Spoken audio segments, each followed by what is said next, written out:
Hi everyone, मैं सभी divine souls का वेलकम करती हूँ मेरे इस यूट्यूब चैनल पर जिसका नाम है ट्विन फ्लेम डीवा। अभी कुछ रीसेंट के प्रीवियस वीडियो में मैंने आपसे एक वीडियो पर अपने थॉट्स को शेयर करने के लिए बोला था।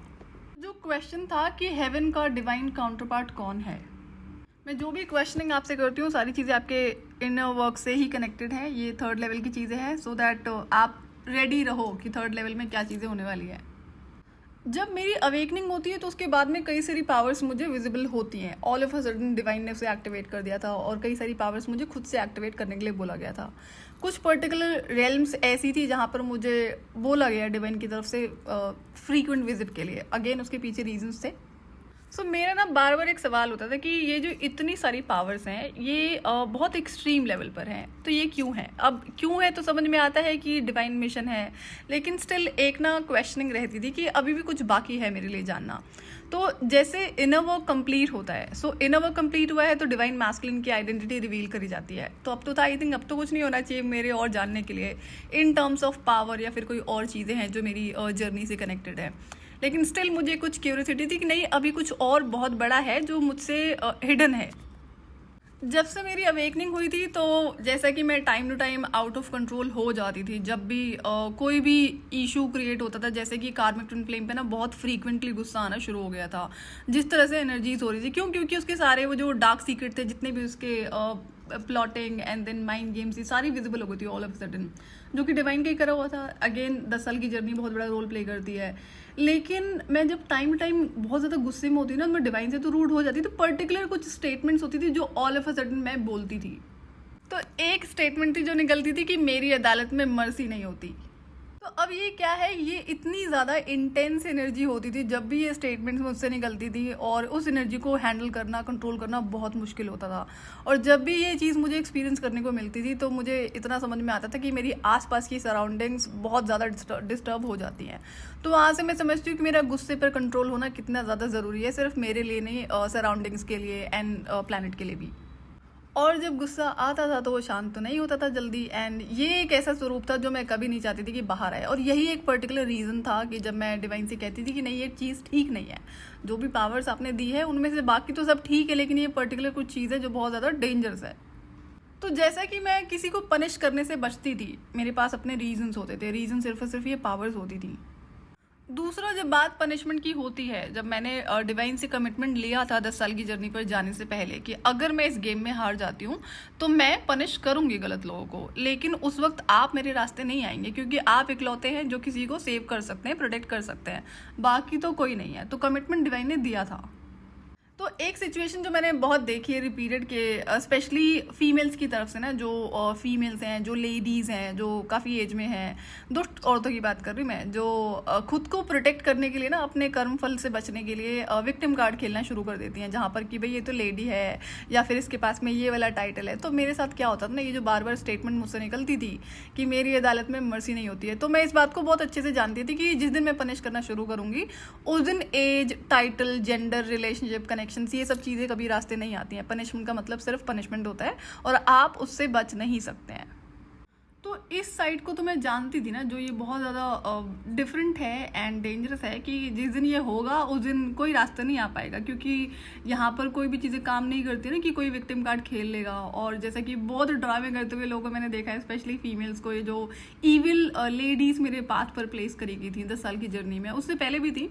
तो मुझे तो पता था, मैं तो ऑब्जर्वेशन पे थी, और 10 साल की जर्नी एक बहुत यूनिक जर्नी थी जो बहुत सारी चीज़ों को मुझे सिर्फ सिखाती नहीं है, जो जिसे कहते हैं ना कि लाइफ के बारे में पूरी क्लैरिटी होना।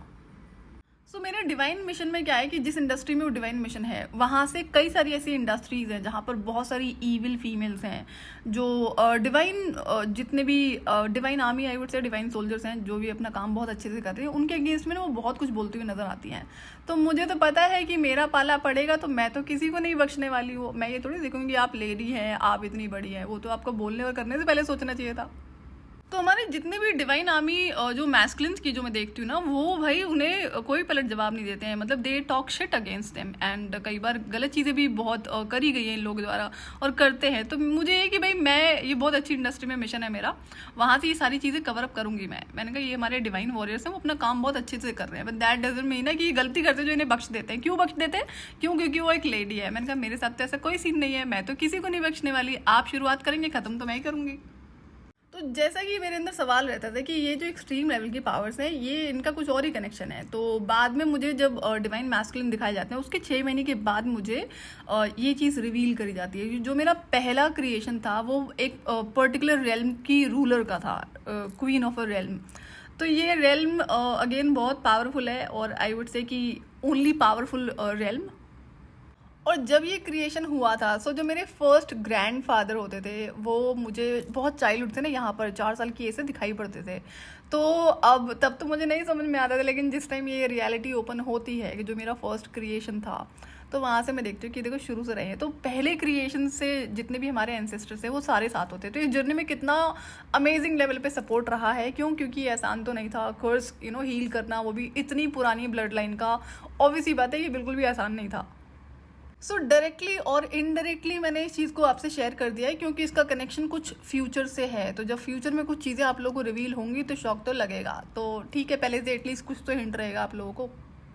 जिस वक्त मुझे ये इन्फॉर्मेशन रिवील होती है ना मेरी फर्स्ट क्रिएशन की, आई वाज लाइक शॉक्ड। मुझे गूज बम्स आते हैं कि ओके नाउ आई अंडरस्टैंड। क्योंकि अवेकनिंग के बाद में जिस तरह से मुझे स्पिरिट वर्ल्ड का सपोर्ट था एंड बहुत सारी पावरफुल एंटिटीज होती हैं, I can command them and they बाउ डाउन। मैंने क्या चीज़ है, क्यों है, ऐसे कैसे होता है।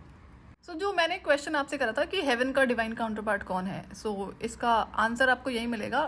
Find out the difference between HELL and HEL। Hermetic principles पर मैंने और कम्युनिटी सेक्शन में प्रॉपर डिटेल्स शेयर करी थी। अगर आपने अभी तक नहीं पढ़ी है तो एक बार उसे आप ज़रूर पढ़ लेना। ये जो पर्टिकुलर रियल में मुझे डिवाइन बाद में एंटर करने के लिए बोलते हैं, तो जब मैंने फ्रीक्वेंटली इसमें विजिट करना शुरू करा तो मैं यहाँ क्या देखती हूँ, 3D वर्ल्ड में जो कि बहुत सारी मिस इन्फॉर्मेशन फैलाई गई है उस पर्टिकुलर रियल्म के बारे में भी। जैसे जैसे आप इनर वर्क में आगे बढ़ते हो ना, आपको सोल शॉक के रूप में कई बार आपकी अपनी ही पावर्स देखने को मिलती है। पास्ट लाइफ की स्टोरीज होती हैं जो आपको ऑल ऑफ अ सडन, चाहे आपकी रिक्वेस्ट पर दिखाई जाए या फिर डिवाइन की तरफ से डिवाइन खुद से आपको दिखाना शुरू कर दे। डिपेंड करता है कि आप अभी कौन सी सिचुएशन और कौन से स्टेट और कौन से लेवल पर हो अपने इनर वर्क में।